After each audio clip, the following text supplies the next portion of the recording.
Good morning, everyone. It's Lee Henson, President and founder of Agile Dad, and it's time for today's episode of the Daily Stand Up. So, without any further ado, let's get started. Today, it's time for our Agile, Not So Agile episode of the Daily Stand Up podcast. So, I thought it'd be fun to share an inspirational story with you, and it's one that I know quite well, but I thought I'd bring it to light here just to make sure we're all on the same page. I've been a victim. Let me tell you what happened.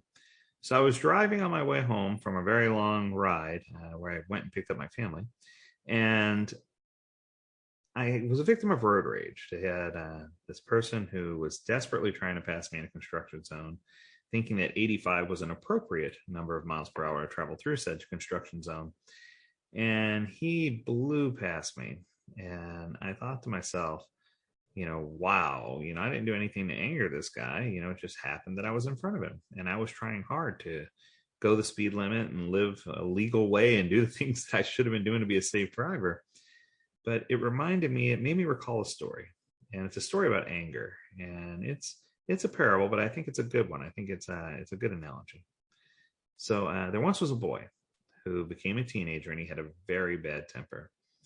So his father decided that he was going to help him understand and control his feelings. So his father said, son, here's a bag of nails and a hammer. Every time you lose your temper, I'm going to ask you to go hammer a nail into the wood fence out back. So on the first day, the boy wound up hammering 37 nails into the fence. And he realized that's way too much, way too many times to be angry, and that he could control his temper. So he gradually began to control his temper, and over the next few weeks, the number of nails he was hammering into the fence continued to decrease, and it continued to give you fewer and fewer nails. And he was happy.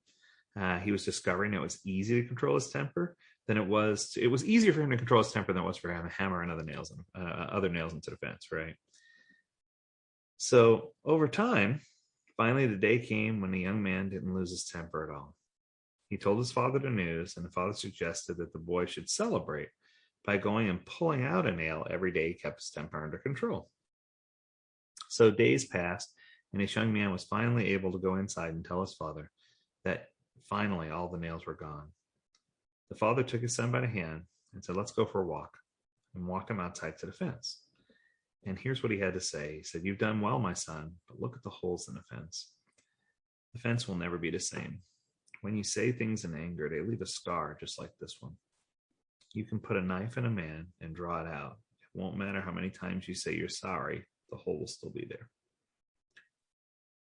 This is a powerful, powerful testament of what we should be doing with our lives. It's not about getting angry and casting blame and all these things. It's about understanding. It's about love. It's about figuring things out, and it's about realizing that no one can make you feel a certain way. You have to choose to feel a certain way, right?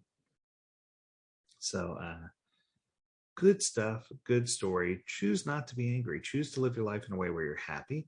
Choose to live your life in a way where you're constructive, and choose to live your life in such a way that you can be blessed and that you can uplift and bless others. So I hope this information was helpful for you. I hope you have an amazing weekend. And as always, until next time, I encourage you to stay healthy, stay well, and stay agile, my friends. Do take care.